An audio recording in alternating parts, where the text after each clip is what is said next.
hidup kita ni tak lama sebenarnya.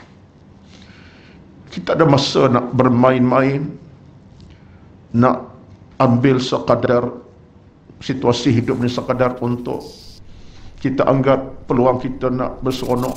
Tak ada masa sebenarnya. Bukan tak boleh kita nak hidup dengan suasana seronok. Bukan makna Islam larang kita keluarga. Bukan. Nak kata silakan. Tetapi orang beriman, dia ada jalan hidupnya yang sebenarnya. Dalam dia mencari keseronokan hidup bersama keluarga, ilmu di hadapan, iman di hadapan.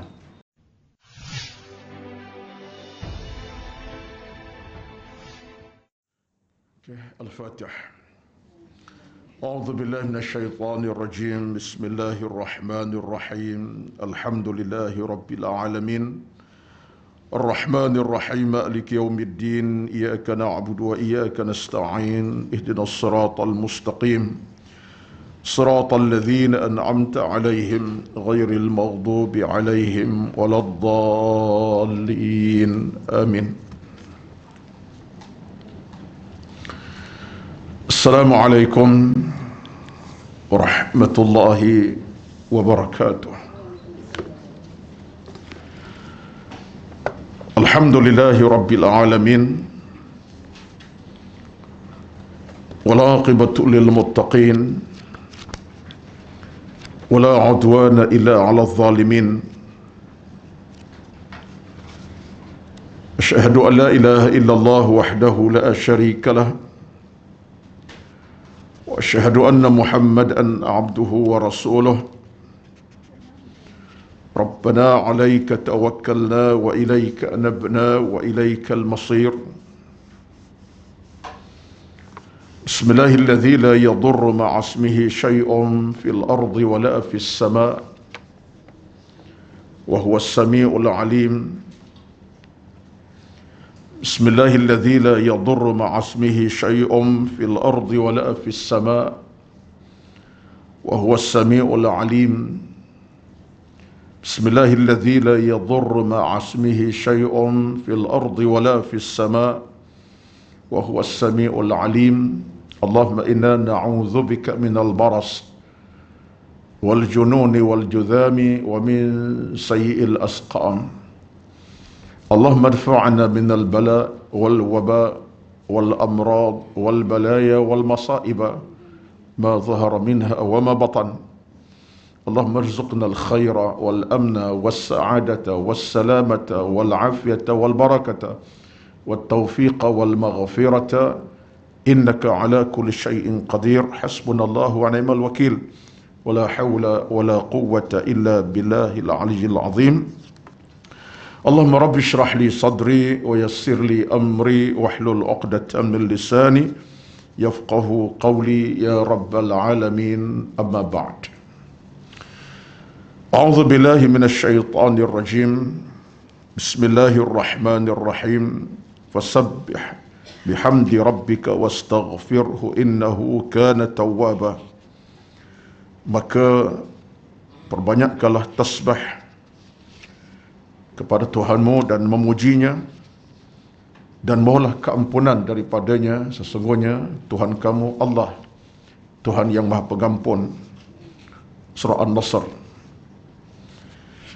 Berbahagia dan hormati pengerusi dan seluruh dan kuasa pengajian kuliah duha muslimat Masjid Al-Falah Negeri Sembilan Subang Jaya, dan yang dihormati dikasihi seluruh kehadiran pada pagi ini, para jamaah duha di kalangan muslimin yang bersama, para muslimat yang semuanya inilah pengajian mereka setiap hari. Pertama-tama kita merafak syukur kepada Allah Azza wa Jalla kerana setiap saat kehidupan kita ini kita mendambakan banyak perkara daripada Allah Azza wa Jalla. Yang pertama, kita mohon pada Allah sentiasa berikan kita keselamatan di sebarang ujian, musibah, bencana, dan kita diberikan Allah Azza wa Jalla pintu-pintu keselamatan yang memungkinkan kita untuk sejahtera secara mengejut daripada ujian-ujian yang berlaku. Yang keduanya, kita minta pada Allah Azza wa Jalla, walaupun apa yang berlaku dalam hidup ini atas 6 ujian menimpa kita, penghujungnya adalah husnul khatimah. Itu kesudahan yang baik, bukan su'ul khatimah. Yang ketiganya, dalam hukum beragama, kita diminta bukan sekadar mohon keselamatan buat kita. Kita diminta untuk mohon keselamatan buat orang lain juga. Sejahtera, bahagia, selamat, dijauhkan musibah dan seumpamanya. Yang sakit diberikan kesihatan terbaik. Itu hak kita kepada yang segar bugar masih hidup. Untuk orang yang sakit, bahkan yang telah mati sekalipun, dalam agama kita minta Allah beri keampunan kepadanya. Allah maghfir lahu, laki-laki, Allah maghfir laha, kalau dia perempuan. Inilah perjalanan kita yang semangnya bagi saya lah, kalau kita renung balik, tengok balik dengan hati nurani yang tulus mulus kepada Allah, kita akan insaf. Kerana kita ini sebenarnya, nyawa kita ini amat-amat dekat dengan Allah untuk diambil bila-bila masa sahaja. Siapa sangka semalam seorang tokoh Al-Quran di dada, faham Al-Quran lebih pada kita lah, lebih pada saya, dengan ilmu qiraatnya, dengan suara yang cukup indah, juara peringkat antarabangsa, bukan calon-calon orang, dengan orang masih muda 39 tahun. Adik saya jauh sangatlah usianya, tapi siapa sangka perjalanannya sekadar untuk semalam je. Jam 1.25 tengah hari, Allah ambil nyawa mengejut di Macang tu, keasal saya lah. Di Macang tu adalah daerah saya orang Macang, Kelantan. Jadi ziarah adiknya katanya.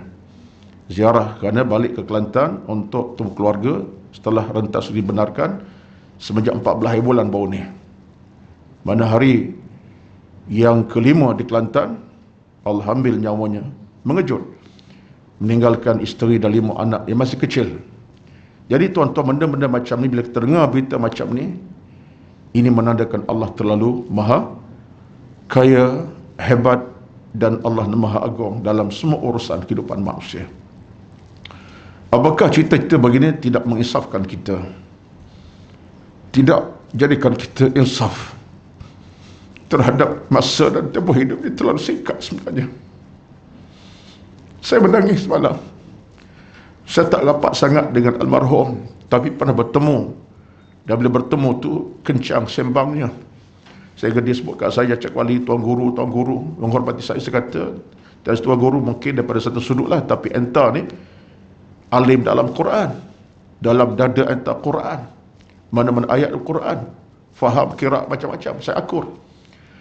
Dan sehingga pertemuan terakhir, sekitar dalam belum PKP yang ketiga, masa kami berselisih di Masjid An-Nur Glamir, tak silap saya, dalam 7 bulan yang lepas, dalam sekitar bulan 3 yang lepas selisih, tapi sembanglah dekat 10 minit jugalah.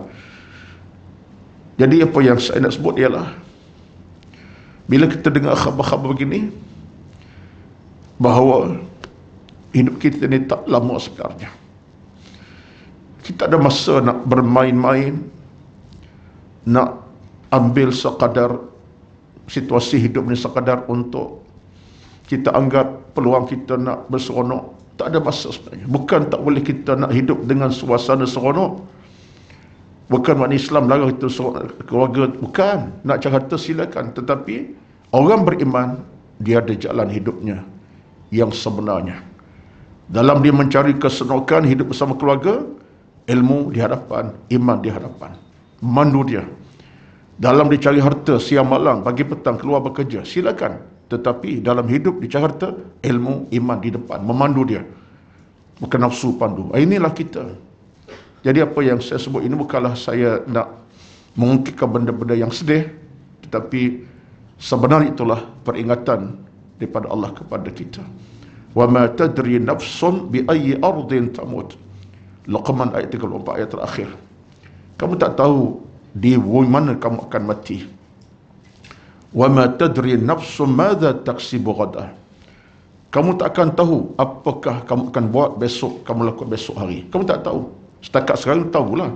Kamu ke masjid dengar ceramah, tapi besok kamu tak tahu, kata Allah Azza wa Jalla. Itulah kenyataan bila Bila Kak Salwa sebut tentang ujian menimpa para asatizah kita, bahkan sampai luar negara Turki, Ustaz Kamalul. Jadi ini semua tuan-tuan memberikan kita titik-titik keinsafan. Maka berbahagialah orang-orang yang mencari sentiasa titik kebahagiaan. Beruntung dengan ilmunya, dengan amalnya, dengan keinsafan, air matanya tumpah. Beruntung sangat-sangat. Tetapi yang lebih merugi dalam hidup, bila ada kalangan kita yang masih lalai, masih lupa, masih leka, masih dalam keadaan tak fikir pun tentang soal mati dan alam kematian.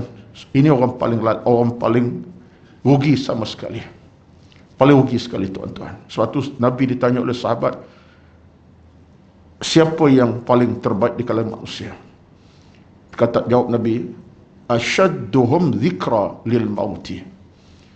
Orang yang paling terbaik antara kamu, kata Nabi, siapa? Asyadduhum zikra lil maut. Orang yang paling ingat tentang kematian. Nabi letak di situ taraf kita. Paling terbaik, siapa yang paling ingatkan kematian. Bukan makna kita akan mati sampai tak buat kerja, duduk berzikir saja. Tapi dalam hidupnya, dia tak lupa kematian akan jenguk bila-bila masa. Jadi harapannya apa? Dia bekerja dalam redha Allah. Dia mengaji dalam redha. Itulah watak kita. Jadi mudah-mudahan, saya memang minta maaf lah, saya jenis macam tu. Ya, tak direct terus kita mukadimah supaya nampak motivasi itu melekat. Ya, terutama terus ada sekarang ni, saya setuju dengan Kak Salwa tadi. SOP patuhi. Kita jangan ambil sikap mudah-mudah. Dah rentas lagi dah boleh, dine-in dah boleh, ke mana-mana boleh. Betul. Itu faktor suasana yang memaksa kita memahami macam tu. Faktor ekonomi, sosial masyarakat, kerajaan pun nak kepada benda-benda bersifat ekonomi.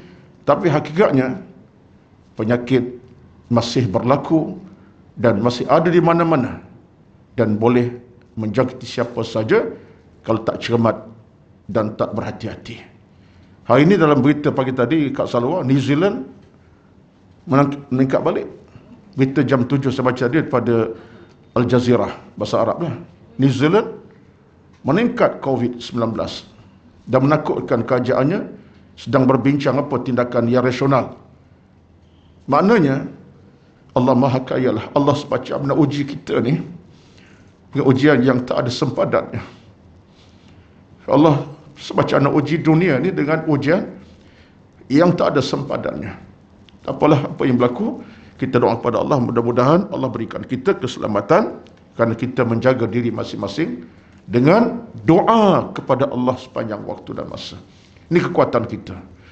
Saya sebut sentiasa, doalah segala-galanya. Sebab Allah boleh tolak bala, Allah boleh kirimkan bala. Allah boleh kirimkan bencana, Allah boleh tolak bencana by cash. Sebab Allah Maha Kuasa penuh. Allah sebab sifatnya berkuasa penuh. Yudabbirul amra. Dialah mengurus segala urusan dunia, bukit, bukau, gunung, ganang, hatta manusia dan alam cakrawala yang lain. Pada Allah berserah, Allah kita bermohon, dan mari sama-sama teruskan pengajian kita pada pagi ini. Sambungan kitab kita iaitulah tentang adab pembaca Al-Quran, iaitulah kitab Al-Imam Nawawi. Dalam bicara kita pada pagi ini tentang galakan memulakan baca Al-Quran dengan mohon perlindungan. Hadis terakhir dalam kitab muka 63 saya tinggal sajalah.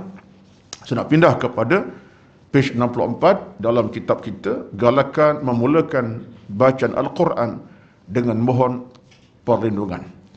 Tajuk ini saya tidak nak kaitkan dengan Quran sangat, saya nak bawa sikit tentang isu kesyaitanan. Sebab bila bercakap tentang soal mohon perlindungan, fokus Al-Quran ialah lindungi daripada gangguan syaitan.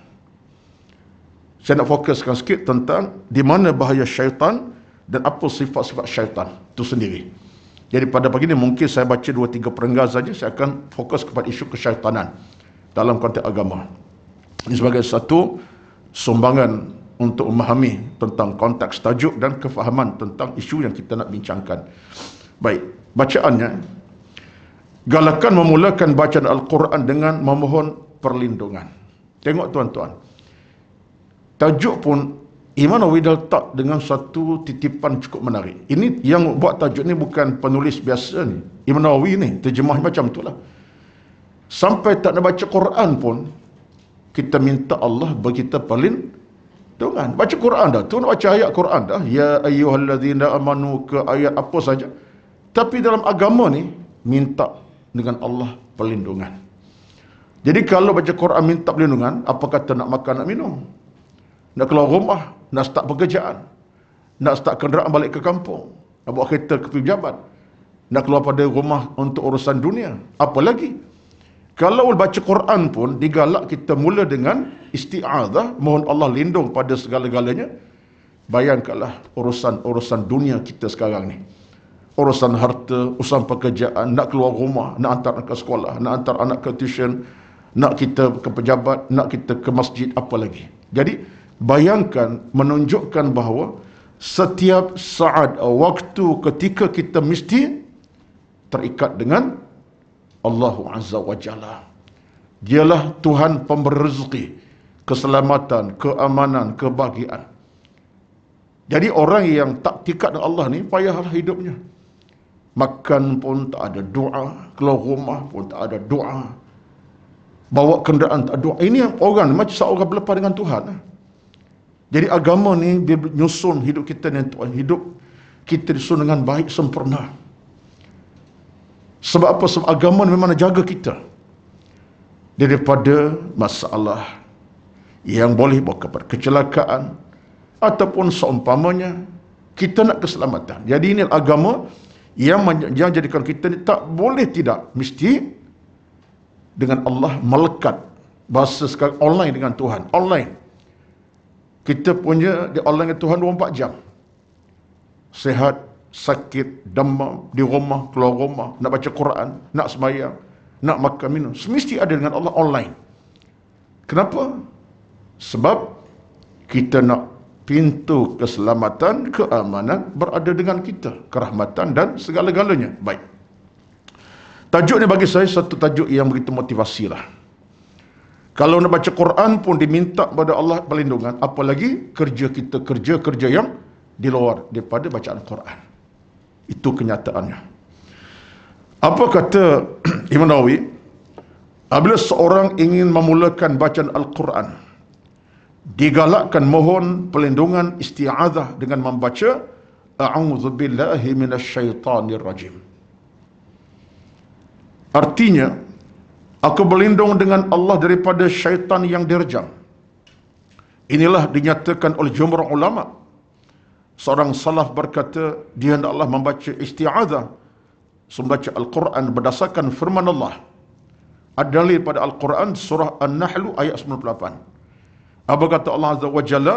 فَإِذَا قَرَأْتَ الْقُرْآنَ فَاسْتَعِذْ بِاللَّهِ مِنَ الشَّيْطَانِ الرَّجِيمِ. Dalil dalam Quran ada. Surah An-Nahl 98, Allah kata apa? Bila kamu nak baca Quran, hendaklah kamu mulakan dengan mohon keselamatan daripada Allah. Dengan ucapannya apa? A'udzubillahi minasyaitanir rajim. Tuan-tuan, kita kena faham tentang hal ini. Yang pertama sekali, para ulama kita, jumhur ulama, mana jumhur ulama ni maknanya ulama-ulama keseluruhan. Sama dalam fiqh Syafi'i, dalam pandangan Imam Syafi'i ke, Imam Ahmad bin Hanbal, Imam Abu Hanifah, termasuk Imam Malik, seorang ulama bersetuju, bersepakat. Apa disepakati? Bahawa kena amalkan isti'adzah. Isti'adzah itu apa dia? A'udzubillahi minasyaitanir rajim. Dia ada dua lafaz. Lafaz yang kedua, a'udzubillahi samiil alim minasyaitanir rajim. Dua-duanya boleh guna pakai, tak payah nak jadi hujah lah. Walaupun jumhur ulama lebih melihat kepada yang setepatnya a'udzubillahi minasyaitanir rajim. Tapi kalau ada orang baca a'udzubillahi samiil alim dan sampai akhirnya pun betul juga. Baca yang itu betul, yang itu. Yang tak betul, tak baca. Langsung tak baca, tak betul. Jadi ini kaedah kita guna pakai. Jangan kita bertelaga. Sampai isu ni lah. Semalam dah masuk Maulid Ar-Rasul. Sambutan diadakan tiap malam melalui forum ceramah macam-macam. Saya dihujani dengan soalan. Hujan itu mana bukan banyak, tapi ada orang tanya. Dan soalan kita pernah nak jawab. Ada telefon. Saya kata minta maaf, saya Tak perlu panjang pun soalan tu saya dah faham dah. Apa dia? Ustaz, mana yang betul ni? Allahumma salli ala Muhammad ke ataupun Allahumma salli ala Sayyidina Muhammad? Saya diterima ilmu Islam ni tak ada Sayyidina. Ini ada pula Sayyidina. Yang tu pula kata Sayyidina perlu sebab kita agung Nabi, letak di tempatnya. Ini benda-benda yang saya rasa bukan medan kita nak bertelagah. Memang dalam nas asal ucapan selawat Allahumma salli ala Muhammad. Tetapi apa salahnya disebut Sayyidina, sesuatu yang tidak mengurangi dari sudut selawat atas Nabi. Bahkan setengah ulama berpandangan untuk membezakan ini pada ulama setengah. Ada kebenaran.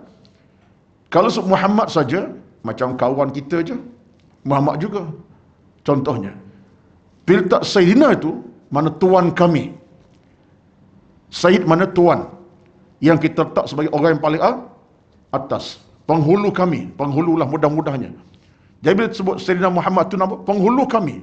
Letak tinggi lah. Siapa penghulu kita? Nabi Muhammad SAW. Jadi untuk menegakkan suatu keadaan yang meninggikan Rasulullah, Sayyidina. Maka bagi saya jawapan yang tepatnya ialah Allahumma salli ala Muhammad pun ya.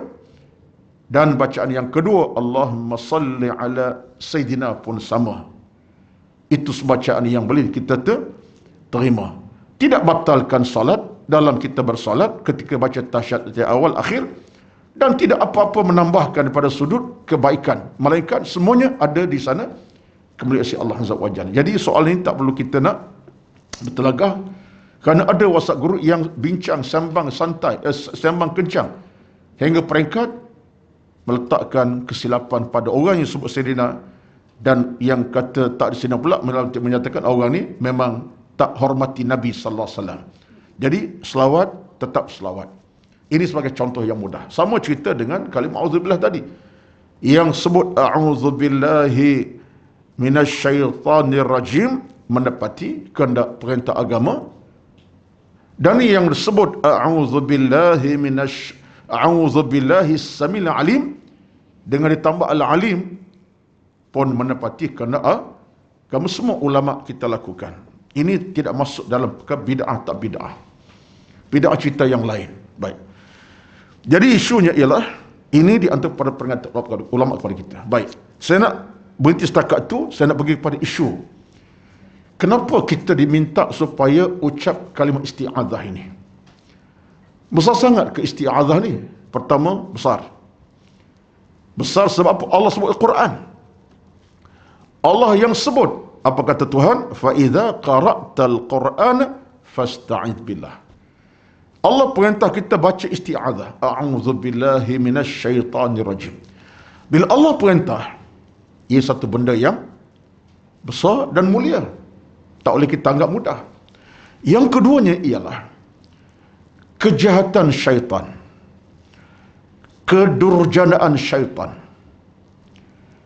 Kezaliman syaitan ni, kezaliman, kejahatan yang memang cukup besar dalam sejarah peradaban umat manusia, dunia, lama sampai sekarang, sampai kiamat. Sebab apa? Dalam sejarah kita baca bagaimana janji syaitan kepada kita ni janji yang berat. Apa dia janji syaitan kepada kita manusia ni? Daripada Nabi Adam sampai kiamat. Dia kata apa? Contoh dalam surah Al-Imran 36. Apa syaitan kata? Wa inni u'idzuha bika wa dhurriyyataha minasyaitanir rajim. Syaitan berjanji, aku akan hasut manusia ini. Aku akan goda manusia dan merosakkannya sampai kiamat. Tengok tuan-tuan.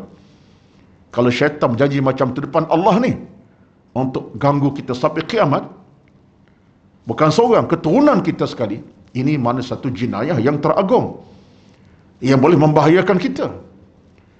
Demikian, bila syaitan berjanji macam tu kepada kita, dia akan masuk berbagai cara.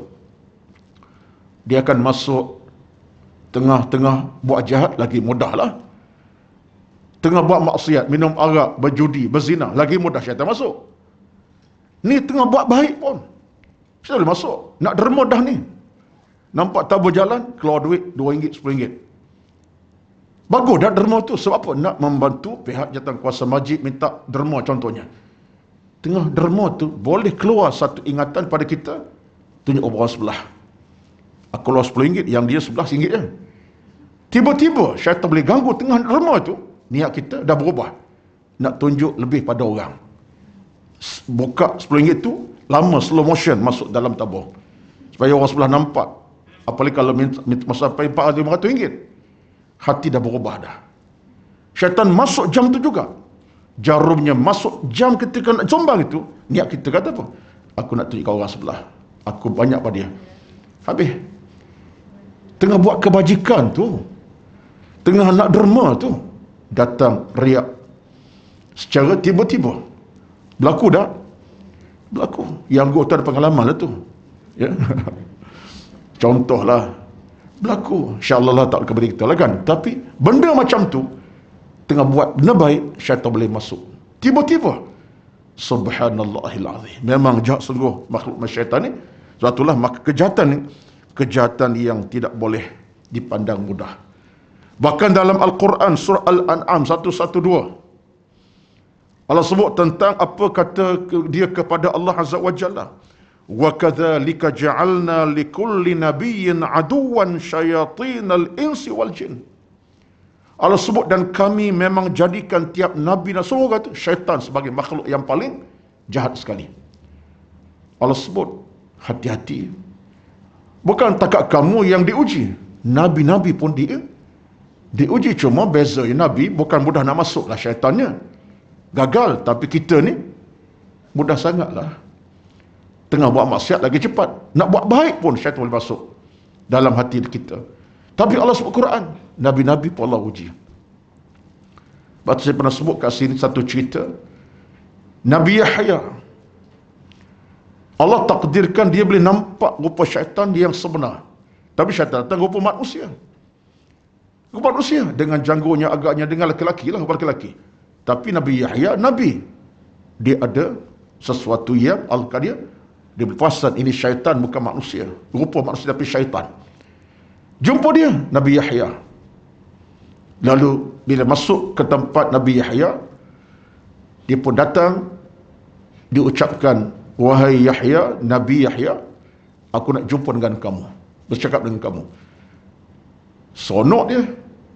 Panggil Nabi Yahya, nak bercakap dengan Nabi Yahya. Mana nak bincang sesuatu lah.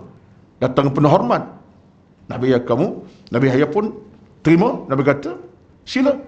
Tapi kamu syaitan. Terus diberinya pukulan maut terus. Kamu syaitan. Lalu pun dia kata kepada Nabi Yahya, ata'arifuni, kamu kenal aku? Dia tak tahu Nabi Yahya ni utusan Allah. Ada mukjizat. Kata Nabi Yahya, aku kenal kamu. Kamu boleh goda aku, belum tentu engkau berjaya. Lalu akhir berlaku perbualan ringkas. Nabi Yahya layan juga. Kalau kita tak tahulah jawapan dengan tuan-tuan lah. Saya tak berani hadapi. Nabi Yahya layan. Akhir Nabi Yahya tanya, kenapa kamu datang jumpa aku? Lima ataitani, kenapa? Lalu kata syaitan yang dalam rupa manusia, dia kata, wahai Yahya. Kita Nabi dah, Yahya dah. Tadi Nabi Yahya. Ya Yahya, dia kata, wahai Yahya. Sebab dia tahu dah, dikenali syaitan, nak baik apa lagi? Ya Yahya, dia kata, Yahya, sebenarnya engkau nak tanya aku apa sebenarnya? Kalau boleh, aku nak tanya kamu asal, tapi sekarang ni dah kamu kenal aku, kamu tanya aku lah pula. Lalu Nabi Yahya pun ambil kesempatan. Dia kata, wahai syaitan, bagaimana kamu menduga manusia ini? Macam mana kamu nak duga manusia dengan apa cara? Lalu kata syaitan, dia kata, ada 3 kelompok manusia yang aku nak goda. 3 kelompok manusia. Aku goda, dah usaha nak goda sampai bila-bila. Kiamat. Yang pertama, orang macam kamu. Dia tunjuk kepada Nabi Yahya, macam kamulah. Itu macam Yahya yang bertitle Nabi, Rasul-Rasul. Jelas, kita dah maklum sejarahnya, Nabi Adam pun goda datuk kita. Nabi-Nabi lain banyak pun, termasuklah Nabi Yahya. Kata syaitan, orang pertama macam kamu. Nabi-Nabi. tapi kami gagal. Dia mengaku terus, tapi kami gagal. Sebenarnya dalam kisah Nabi Adam tu, kita tak boleh kata dia berjaya. Ya, ada fakta lain lah. Ya, tapi ada cerita lain. Tapi kata syaitan, aku usaha untuk goda kamu Nabi-Nabi, tapi aku gagal. Kerana kamu Allah pelihara. Satu. Ada dua lagi, tanya Yahya. Dua lagi siapa? Golongan yang kedua kata syaitan, umat kamu, orang ramai yang macam bola kepada kami. Macam bola, kakuratin. Disebut macam bola. Mana bola tu dah ada, zaman tu dah bola dah. Ya? Mana bola tu dah bentuk bola dah ada dah. Bulat. Orang boleh lempar, sepak, terajang, pukul, balun, palu. Bola kan? Nak lontar, nak lempar, boleh saja. Itu ibarat bola. Lontar jauh, lontar dekat. Boleh macam-macam. Umat kamu macam bola. Kami boleh lontar, boleh lantun, boleh sepak. Makna apa? Kami boleh masuk berbagai cara. Ada masa kami sepak dia. Ada masa kami lantunnya. Ada masa kepegang, kokoh. Bola, macam mana? Akhirnya kami bebas buat apa saja. Sebab mereka jadi lantunan bola kepada kami. Kami seronok buat apa saja macam bola boleh kami buat. Yang ketiga, yang kedua ini kata dia tenggelam. Kami berjaya, mereka tenggelam lah. Sebab macam bola, kami buat apa saja. Yang ketiganya adalah umat kamu yang sesaat bila kami godanya, kami berjaya. Tiba-tiba dia mohon ampun kepada Allah Azza wa Jalla. Kami goda mereka, kami berjaya. Tiba-tiba orang ni dia ingat pada Allah, dia menangis, dia berdoa, dia meratap, dia bertaubat. Satu ketika berjaya, satu hari dia pula berjaya. Sebab apa? Dia meratap pada Allah, dia menangis atas dosa. Orang macam ni kami berjuang, berperang untuk musnahkan mereka. Tapi ada masa kami gagal, dia berjaya. Maksudnya apa? Maksud kita ni tuan-tuan, bila kita bertaubat, istighfar, syaitan akan menangis ya. Syaitan menangis orang yang beriman, yang bertaubat. Tiap saat kita beristighfar, syaitan menangis meratap. Saat kita menangis kepada Allah dengan berdoa bertaubat, syaitan akan menangis. Sebab apa? Syaitan dianggap gagal bila kita mula bertaubat pada Allah. Itu sifirnya. Jadi yang ketiga kata syaitan, ada masa kami berjaya, ada masa kami gagal. Tetapi kami akan berjuang terus, tak berhenti untuk membunuh iman dan agama mereka. Tiga kelompok. Jadi Nabi Yahya tanya soalan, bocorlah. Bodoh syaitan dicerita benda yang patut tak bocorkan. Itulah bodoh syaitan. Akhirnya kata dia, itulah yang berlaku. Nabi Yahya pun kata, kau boleh balik. Selesailah jawapan dia beri. Jadi akhirnya yang menang Nabi Yahya, yang gagal dia diperbodohkan Nabi Yahya alaihi salatu wassalam. Ini cerita dirakam dalam banyak kitab tentang sejarah nabi-nabi, termasuk Nabi Yahya salatu wassalam. Ini ceritanya. Ini nak cerita tuan, ini sebahagian ayat, banyak lagi tu tentang bagaimana syaitan tak pernah berhenti untuk memusnahkan iman kita, akhlak kita, agama kita. Allahu Akbar. Sebab kita dalam hidup tuan-tuan, tenggelamnya kita dalam kemaksiatan, kerana syaitan dah berjaya goda kita, merosakkan kita. Terhembang kita ke jalan keburukan, kemaksiatan, kerana syaitan berjaya menghancurkan kita. Ini yang kita paling takut. Nak pulih semula bukan mudah tuan-tuan. Hati bila dah berkarat, hati dah mula sakit, bukan mudah. Sebab nak rawati syaitan punya kejahat ini bukan mudah semudah itu. Tapi jalan agama tetap Allah beri sebenarnya. Dalam hal ini saya fikir tak banyaklah ayat saya nak baca, dua ayat itu, tapi nak cerita bagaimana syaitan goda. Walaupun kita bincang tentang Quran tadi, saya nak kaitkan sebab ini ilmu. Tak boleh kita bercerita syaitan, kita kena baca untuk Al-Quran, tak? Kita nak bawa cerita syaitan supaya kita nampak. Suatu dalam hal ini, para ulama kita sebut, dalam beberapa penceritaan saya nak sebutkan pada pagi ini kepada tuan-tuan, di samping cerita tentang kewajaran baca Quran mulut ayat tadi, a'udzubillahi minasyaitonir rajim, antara pintu-pintu bisikan syaitan. Dia baca Quran ini, rahsia besarnya adalah untuk kita dapat rahmat, barakah, redha Allah Azza wa Jalla. Baca Quran tuan-tuan antara perkara yang utama yang kita dapat rahmat barakah pada Allah. Bagi kita baca Quran. Sampai dalam hukum beragama kita. Kata Al-Imam Ibnu Qayyim Al-Jauziyah, dikata afdalu dzikri tilawah kitabillahi ta'ala. Sebenarnya afdal zikir kita seharian ialah baca Quran. Afdal zikir kita seharian baca Quran. Pagi baca, malam baca belas kali sehari. Itu afdal zikir. Kita baca Quran ayat ke ayat. Di samping subhanallah, alhamdulillah kita baca lah, tapi afdal zikir, makna kalau tak martabat zikir Quran, bacaan yang pertama, yang kedua subhanallah, alhamdulillah, Allah akbar, itulah. Itu dalam konteks amalan. Tapi tak menafikan zikir-zikir yang lain. Subhanallah tak menafikan, sebab itu juga kalimah membesarkan Tuhan. Tapi tetap Al-Quran itu yang zikir yang paling pertama. Sebab Allah berjanji kepada kita tentang kedudukan Quran itu. Apa kata Allah Azza wa Jalla?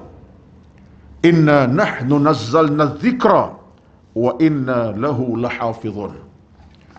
Inna nahnu nazzalna dzikra wa inna lahu lahafizun. Ini ayat berada dalam surah apa ni? Inna nahnu nazzalna dzikra wa inna lahu lahafizun. Inna nahnu nazzalna dzikra. Ayat ini berada dalam surah Al-Hijr ayat ke-9. Al-Hijr ayat ke-9 Allah kata apa? Inna nahnu nazzal, kami yang turunkan Quran, az-zikr Quran, kami pelihara Al-Quran. Betul kata ulama, berdasarkan ayat ini, zikir kita yang paling aula ialah membaca Al-Quran sepanjang waktu dan sepanjang masa. Sebab itulah kita baca ayat Al-Quranul Karim. Ini satu perkara yang kita dah maklum, saya nak perkemas sekali lagi. Sebab itu kita baca Quran Al-Karim. Dengan kita baca subhanallah. Silakan subhanallah tu beribu kali sehari.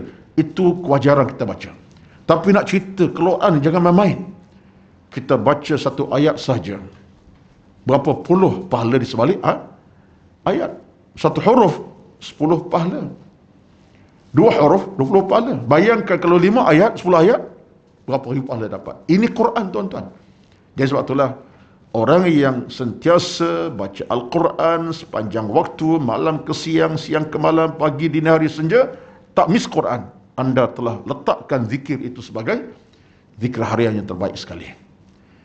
Rajin-rajinlah, perkokohlah. Yang dah baca, terus membaca dengan banyak. Yang belum, kita start sesegera untuk zikir Al-Quran seharian.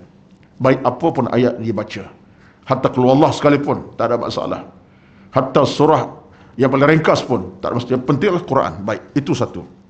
Yang keduanya, menunjuk kepada kita betapa Al-Quranul Karim ini sebagai sesuatu yang bersifat menahan daripada kejahatan syaitan. Betul orang yang baca Quran, syaitan tak mudah nak ganggu. Kerana syaitan tak boleh terima mendengar Al-Quran dikumandangkan. Quran syaitan tak dengar untuk dikumandangkan. Sebab syaitan akan terasa kepanasannya. Dia dah panas dah. Makin panas, makin menakutkan dia. Sebab api membara perkara itu menyebabkan dia rasa makin tak selesa. Walaupun dia pada api, tapi dia anggap Quran itu manaskan badannya. Suatu ini para ulama punya pandangan. Baik. Yang saya sebut tuan-tuan sekarang ialah bagaimana syaitan boleh masuk ke dalam hati-hati kita, melumpuhkan jiwa, melumpuhkan iman, melumpuhkan agama, melumpuhkan takwa kita, membinasakan hidup kita. Antara pintu syaitan yang kita tengok ialah dalam 3-4 contoh lah, sebagai contoh. Yang berbaki banyak lagi, saya ambil contoh. Yang pertama, pintu bisikan syaitan akan masuk melalui semua perbuatan jahat. Tanpa cuai, apa saya berbentuk perbuatan jahat maksiat, kecil ke besar, itulah pintu kemasukan syaitan secara cash ke dalam hidup kita. Apa saja kemaksiatan, baik kecil ke besar maksiat, ini pintu kemasukan syaitan ke dalam hati kita. Apa dalilnya? Dalilnya Al-Baqarah 169. Al-Baqarah 169, apa kata Allah? Innama ya'murukum bisu'i wal fahsya'i. Al-Baqarah 169. Allah sebut sesungguhnya syaitan akan suruh kamu kepada benda yang jahat, mungkar, walaupun kecil atau besar. Apa sahaja. Kecil, besar, maksiat, itulah pintu kemasukan syaitan. Berarti Imam Al-Ghazali rahmatullahi alaihi. Imam Al-Ghazali, seorang tokoh besar yang telah berjasa besar kepada umat seluruhnya sampai kiamat, insya-Allah, dengan kitab-kitab beliau yang dibaca sampai sekarang oleh kita semua dalam pengajian duha ke kuliah maghrib banyak tempat. Sampai Imam Al-Ghazali rahmatullahi alaihi, apa yang berlaku padanya satu ketika, nak cerita tentang ini yang beliau takut. Satu hari Imam Al-Ghazali rahmatullahi alaihi, dia nak tidur malam dalam kepenatan. Dalam kepenatan tertidur tanpa dia membaca apa yang patut dibaca. Paling tidak 3 qul kan, ayat kursi. Dia tak terbaca, dia tertidur. Hinggalah tidurnya itu menyebabkan dibuai oleh seronok amat sangat, sehinggalah waktu subuh menjelang tiba, dia baru terkejut pada tidurnya, baru terjaga. Bayangkan, apakah dosa tidur malam sampai ke subuh? Yang subuh bangunlah, tapi apakah dosa? Tak dosa kita. Bukan satu kesalahan pun. Semai syak selesai, tidurlah, tidur. Tapi Imam Al-Ghazali, dia tertidur kerana keletihan. Hinggalah saat subuh nak masuk baru dia tersedar. Sebangun, dia bangun tidur saja. Apa yang disebut? Dengan air mata tumpah, dengan air mata yang kesedihan, dia kata apa? Wailun lisyaitan. Celakalah syaitan. Seawal sumpahnya dia kata apa? Celaka syaitan. Sebab dia kaitkan bahawa tertidurnya beliau kerana letih tadi adalah kerana gangguan syaitan. Syaitan masuk tengah-tengah dia duduk mengantuk tu, syaitan masuk terus. Patutlah kita ni tuan-tuan, kalau mengantuk pelik-pelik sangat, syaitan duduklah tuan dekat dengan kita punya mata kita. Dia bergantung, dia tak nampak. Kalau nampak kita pun takut. Ya, syaitan bergantung dengan mata kita. Suatu sampai peringkat mengantuk. Tak kira lah micro sleep ke sleep yang macam mana, tapi syaitan bergantung lah tu. Terutama kalau dalam bab kita dengan ibadat lah. Allahu Akbar, sembahyang subuh, nak tumbang saja. Imam bukan baca surah sajadah pun hari biasa. Baca apa ni, wasama tariq, ya, bukan sampai puluh ayat pun. Tapi mengantuk pelik, tidur dah cukup. Syaitan gang kita tengah-tengah duduk sembahyang. Yang tak sembahyang lagilah. Jadi benda macam tuan-tuan, apakah keperluan kita? Isti'adzah lah. Isti'adzah ni bila-bila masa, bila waktu, bukan baca Quran. Tengah-tengah kita rasa ada godaan yang menakutkan kita, isti'adzah. Imam Ghazali bangun saja, dia kata apa? Wailul syaitan, celaka syaitan. Akhirnya dia menangis. Cerita panjanglah. Sebab dia rasa dia bersalah, berdosa dengan Allah Azza wa Jalla. Seorang tokoh ulama, tuan-tuan. Baik. Yang pertama, pintu syaitan masuk melalui semua perbuatan jahat. Dalam agama, apa sahaja kejahatan yang kita buat, baik kecil ke besar, itu adalah tanda syaitan telah berjaya memasuki rongga sendi kita. Dengan mata ke, telinga ke, macam-macam. Dengan mata, cara mata, dia masuk kok mata, tengok benda macam-macam. Dengan telinga, kok telinga, kita dengar macam-macam. Ikut ke mulut, itulah kita kadang bercakap benda macam-macam. Caci, maki, hamun orang tu, orang ni, semua tak betul. Syaitan masuk kok. Syaitan masuk ikut benda-benda sifatnya yang lain pula, yang boleh merosak kita, kaki kita, macam-macam. Jadi ini, kata para ulama, syaitan melakukan kejahatan dengan bisikan semua kerja baik, kerja buruk kita baik. Yang kedua, di mana pintu kebisikan syaitan kepada kita ini? Berdasar pada Al-Quran, syaitan masuk melalui kelupaan kita untuk ingati Allah Azza wa Jalla. Kelupaan kita untuk ingat Allah. Tengok makan atas meja, terus makan. Tengok atas meja, terus minum. Tak dan dah. Terus makan dan minum apa yang ada depan kita. Contohnya, tandanya syaitan boleh goda kita. Tak payah sebut nama Tuhan lah. Lapar kan, makan. Sendawa barulah alhamdulillah. Sendawa alhamdulillah. Tapi alhamdulillah bukan kerana kenyang. Kerana sendawa tu alhamdulillah. Tapi tuan-tuan, ini yang disebutkan dalam Quran. Dalam surah Al-Mujadalah ayat ke-11, ayat ke-19, apa kata Tuhan tentang hal ini? Istahwadha alaihimus syaitanu fa'ansahum zikrallah. Ada cerita yang kedua ni. Syaitan jadikan kita kelupaan kita untuk sebut nama Allah dalam banyak keadaan. Nak bawa kereta, nak ke pejabat, nak ke masjid, lupa nak baca. Paling kurang pun bismillahi tawakkaltu 'ala Allahi wala haula wala quwwata illa billahil aliyil azim. Paling kurang nak tambah lagi doa kenderaan kita lah, baca kenderaan. Subhanalladzi itulah. Paling kurang baca bismillahi tawakkaltu 'ala Allahi la haula wala quwwata illa bil azim. Itu ada hadis Nabi sebut tu daripada Imam Tirmizi. Dibaca supaya selamat. Kata Allah Azza wa Jalla dalam surah Al-Mujadalah ke-19, istahwadha alaihimus syaitanu fa ansahum zikrallah. Syaitan menguasai diri kamu, dia melupakan kamu untuk ingat pada Allah. Istahwadha ni menguasai diri kamu. Syaitan menguasai diri kamu, dan kata Tuhan fa ansahum, dia telah melalaikan kamu untuk ingat kepada aku. Oh, seronok nak makan sampai tak sebut bismillah pun. Oh, sedap. Oh. Saya tadi ada keluarga hantar satu video, sebenarnya ni tempat biasa lah ya. Saya duduk tengok tadi, datang tadi makan kepala kambing. Dah tengok dah dia tu? Tak tengok lagi. Saya tengok tadi, kata melampau sungguhlah kawan kita ni ya. Kepala kambing dia makan macam buaya makan ya. Oh, ini contoh. Tak tengoklah. Nak ceritanya, manusia bila lupakan Allah, dia makan macam ular sawah makan. Dia makan macam buaya makan. Pakai gonggong tu ya. Ini bukan akhlak kita. Betullah dalam soal makan minum ini, saya mengambil saranan yang pernah diungkapkan oleh ulama kita yang silam. Siapa? Al-Imam As-Suyuti rahmatullah. Ada perbincangan tentang soal makan minum, tuan-tuan.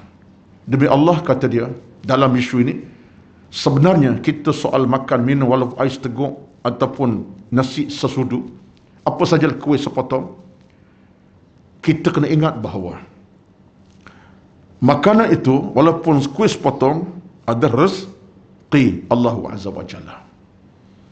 Baik makanan, minuman, semua rezeki Allah. Yang kedua, setiap makanan, minuman yang kita makan itu sama ada menjadi kekuatan untuk beribadat ataupun kekuatan nafsu syahwat. Yang ketiganya, orang bersyukur kepada Allah Azza wa Jalla walaupun sesudut air, dia tak lupa Allah ni maha pemurah dengannya. Walaupun sepotong kuih, dia tak lupa Allah ni pemurah dengan rezeki. Betul kata Imam Suyuti, bacaan doa ketika nak makan itu satu benda yang perlu sangat-sangat. Apalagi kalau kita baca doa makan mengikut sunnah Nabi, Allahumma barik lana fima razaqtana wa qina azabannar. Ini hadis Imam Bukhari Muslim, nasnya. Itu doa Nabi. Cuba perhati tuan-tuan. Ucapan ni tak ada pada soal kita buat yang lain. Kita nak tidur, tak baca macam doa kita makan. Kita nak ke toilet, tak baca doa macam makan. Tapi bila sebut makan minum, Nabi ajar kita satu bentuk doa yang lengkap. Allahumma, ya Allah, barik lana, tolong berkati kami. Fima razaqan, atas rezeki yang kau beri kepada kami. Waqina, tolong jaga kami daripada api neraka. Doa ni tuan-tuan, makna cukup tersirat. Kerana air segelas, kuih sepotong, nasi sesuap, apalagi suapan-suapannya banyak, kita minta pada Allah 3 benda. Allahumma barik lana, berkati ya Allah. Berkat makan mudah aku beribadat. Berkat makan aku ni makin sihat walafiat. Berkat makan aku ni dapat nikmat yang cukup banyak. Satu benda yang bukan kecil tu. Kerana faktor makan, insya-Allah kita ibadatnya tenang dan senang. Orang lapar, mudah nak beribadat ke? Tengah lapar, susah nak ibadat tuan-tuan. Tapi kalau kita ada di sana kekenyangan makanan, insya-Allah ibadat pun selesa. Banding orang yang lapar. Batu rezeki melalui keberkatan makanan tadi. Allahumma barik lana fi ma razaqtana. Kita minta rezeki kita diberkati. Razaqtana di mana? Rezeki diberkati. Walaupun air sesudu, sesuap makanan, sepotong kuih, berkat Allah. Kan hasil pendapatan halal contohnya. Yang ketiga, kita minta apa yang ketiga? Kita minta pada Allah Azza wa Jalla, wa qina azaban nar. Tolong jaga pelihara kami daripada api neraka. Kemuncaknya, kita tidak nak kerana faktor makan, neraka menanti kita. Kerana sebab haramkan ataupun kerana makan, kenyang, sampai orang tak beribadat. Kenyang makan sampai tak mengaji. Kenyang makan sampai tak kenal solat sembahyang. Neraka lah menantinya. Tengok. Jadi hukumnya, pada sudut sejarah, sudut kefahamannya, baca doa makan ni bukan kecil makna kepada kita. Jadi orang yang tak baca doa makan, orang tak baca doa nak minum, dia telah menggagalkan hidupnya secara automatically dari sudut berkat dan dijauhi neraka. Betullah ada orang kata makan macam hantu, macam syaitan. Betul lah tu. Sebab hantu syaitan, mana dia kenal Allah bab makan. Dia boleh tengok video tadi, saya kata macam hantu makan. Ya, kepala kambing tu, tak tahu daripada mana. Tak biasa benda itu tersebar dah. Tapi dia orang hantar, tengoklah. Keluarga hantar, tengoklah. Masya Allah. Tapi yang tak tahannya, kepala kambing tak tahannya. Ya, tak tahannya, tengok kepala kambing tu tak tahan kita. Sebab apa? Lembutnya.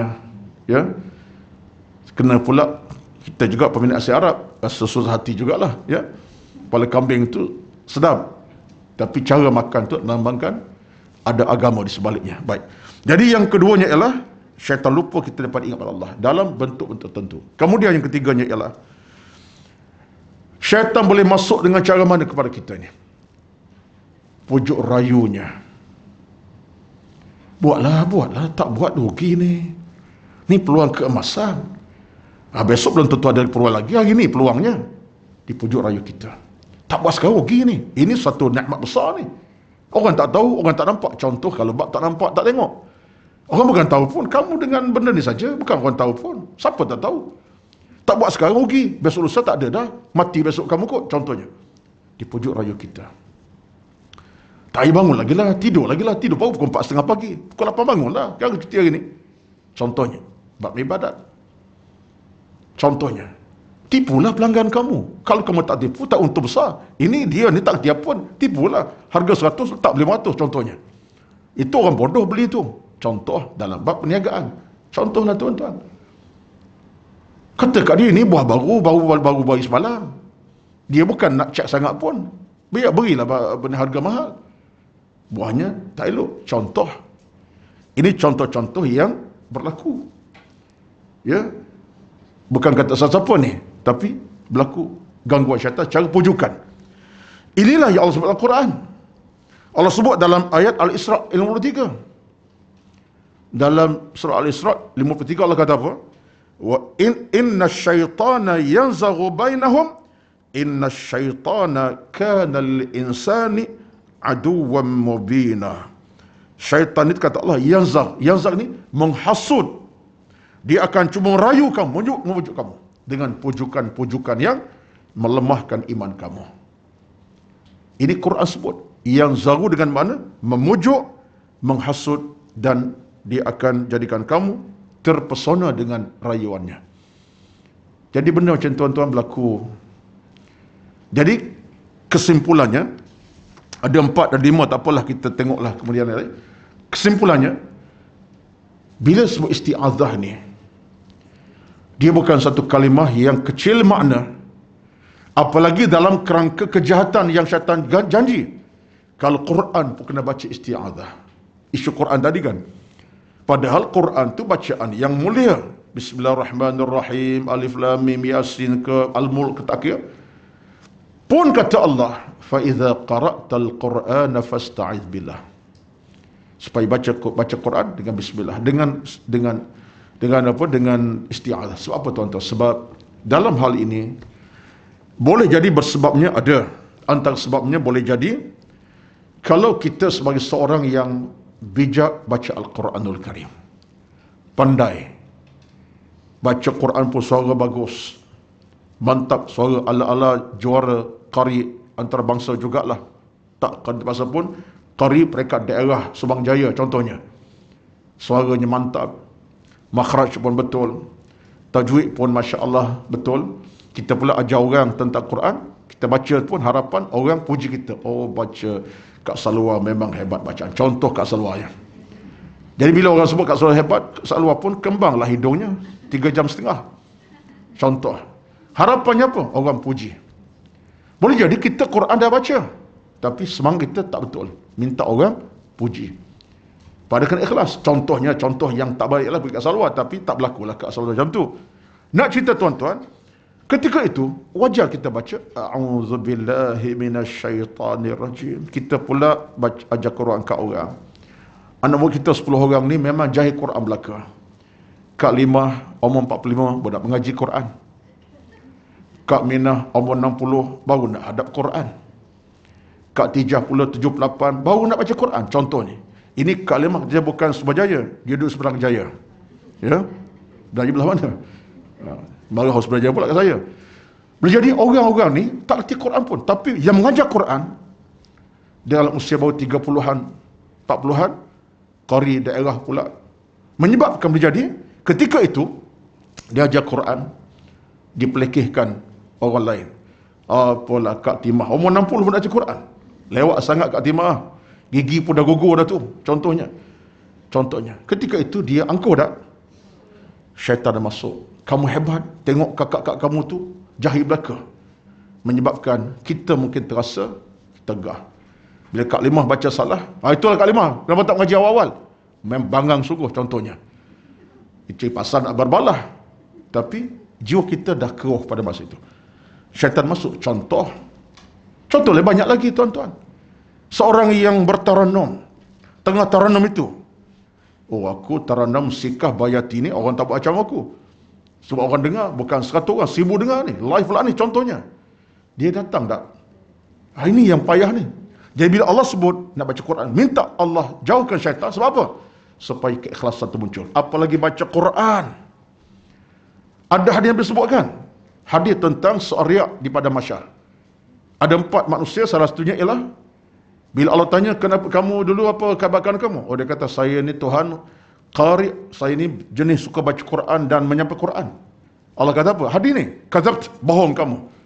Kamu dulu baca Quran supaya orang puji sanjung kamu. Sekarang neraka kamu. Ada hadis. Jadi apa yang saya sebut tuan-tuan, isti'adzah ni harganya mahal sangat.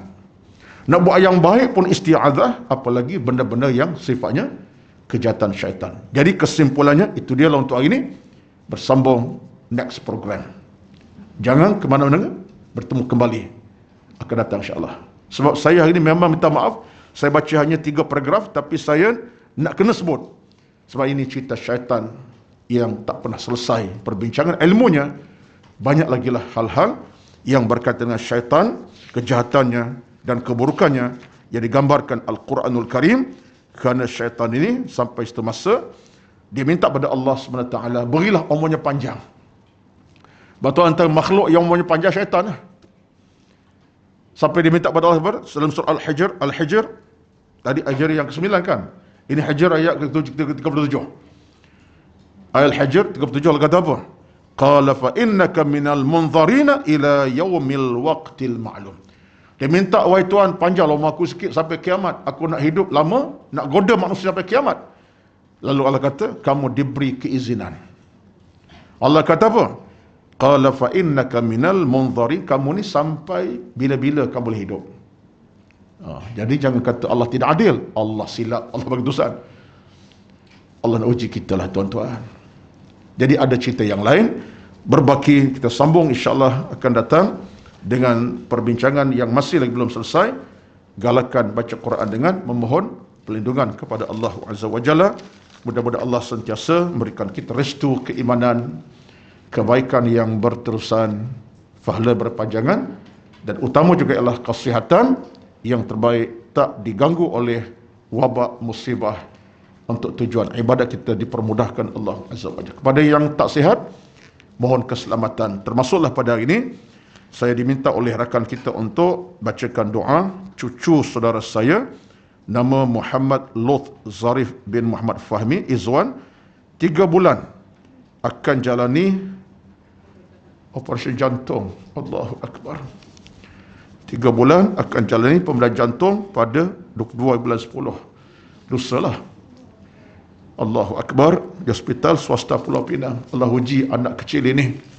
Moga ibu bapanya sabar dan terus berdoa kepada Allah, dan kita ambil kesempatan. Barakah doa kita bersama-sama, insya-Allah Allah beri kesemua kepada cucunda kita lah, anak kita semua, iaitu Muhammad Luth Zarif bin Muhammad Fahmi Izwan. Saya teruskanlah ya, dengan tutup dan dengan doa selamat sekali insya-Allah.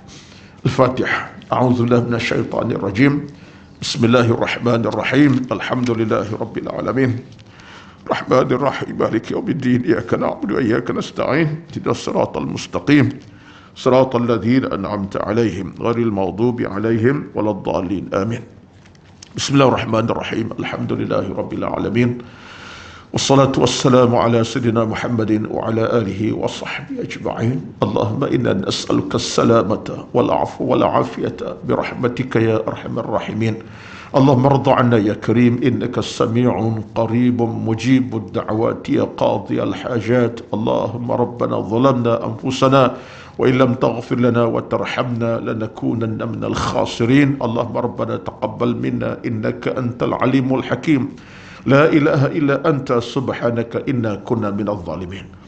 اللهم اشفي محمد لطف ظريف بن محمد فهمي عزوان. اللهم اشفه أنت الشافي لا شفاء إلا شفاؤك شفاء لا يغادر سقما. اللهم اشفي محمد لطف ظريف بن محمد فهمي عزوان. اللهم اشفه أنت الشافي لا شفاء إلا شفاؤك شفاء لا يغادر سقما. اللهم اشفي يا رحمن يا مجيب السائلين يا كريم يا منان يا لطيف يا رحيم يا رحمن.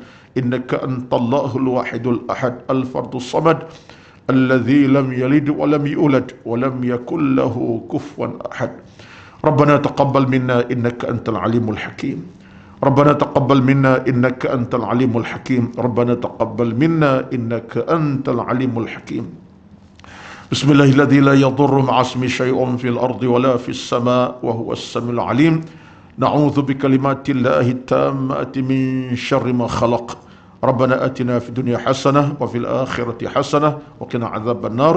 وصلى الله على Muhammad walhamdulillahi rabbil alamin.